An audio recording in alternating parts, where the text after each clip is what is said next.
క్రీస్తునాథుని యందు ప్రియ సహోదరి సహోదరులారా, నేటి సువార్త పఠనంను మనం ధ్యానించినట్లయితే క్రీస్తు ప్రభు తాను చేసిన అద్భుతాలను, స్వస్థతలను తన సొంత పట్టణ ప్రజలే గుర్తించలేక అవిశ్వాసంతో ఇతనికి జ్ఞానము, ఈ అద్భుత శక్తి ఎచ్చటి నుండి లభించినది, ఇతని తల్లి మరియమ్మ కాదా అని ఆయనను తృణీకరిస్తూ ఉన్నారు.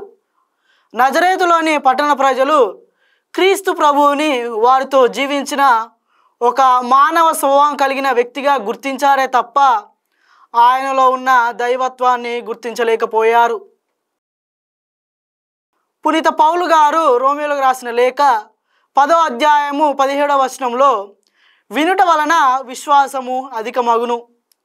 నజరేతులోని పట్టణ ప్రజలు క్రీస్తు ప్రభువు చేసిన అద్భుతాలను, స్వస్థతలను చూసి విని కూడా ఆయనను విశ్వసింపలేదు.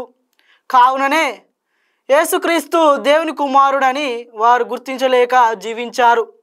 అందుకే ఆ పట్టణము అద్భుతాలకు నోచుకోలేదు. అవిశ్వాసం అజ్ఞానానికి మూలం.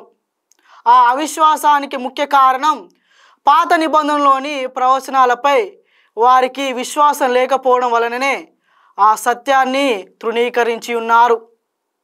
ప్రియ సహోదరులారా, మన జీవితాల్లో కూడా మనం ఎవరైనా మంచి పని చేస్తే అభినందించాలే తప్ప వారి యొక్క జీవిత విధానాల గురించి మాట్లాడవద్దు. మరియు మనం ప్రతిరోజు పరిశుద్ధ గ్రంథాన్ని పఠిస్తున్నాము, దాని ప్రకారం జీవిస్తున్నాము, కానీ అందులో ఉన్న సత్యాన్ని గుర్తిస్తున్నామా లేదా, లేక నజరేతులోని పట్టణ ప్రజల వలె దేవుని యొక్క ప్రేమను, కరుణను కోల్పోతూ ఉంటున్నామా అని మనల్ని మనము ఆత్మపరిశీలన చేసుకోవాలి. ప్రియ సహోదరులారా, నేడు తల్లి శ్రీసభ పునీత అల్ఫోన్స్ లిగోరి గారి స్మరణను కొనియాడుతున్నారు. ఈయన నెపుల్స్ దేశంలో జన్మించి ఉన్నారు. అతిపెద్ద రాజకుటుంబంలో జన్మించి కూడా ఒక గురువుగా తన బాధ్యతను, కర్తవ్యాన్ని నెరవేర్చారు. నైతిక వేదాంత శాస్త్రాన్ని శ్రీసభకు ప్రసాదించారు.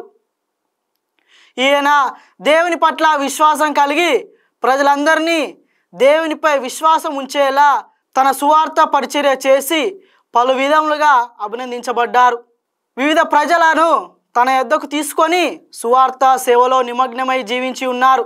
మనం కూడా పునీత అల్ఫోన్స్ లిగోరి గారి వలె క్రీస్తు అనే సత్యాన్ని గుర్తించి అదే విశ్వాసంలో నడిచేలా మనల్ని మనం తీర్చిదిద్దే శక్తిని దయచేయమని ఆ దేవాది దేవుణ్ణి ప్రార్థించుకుందాం.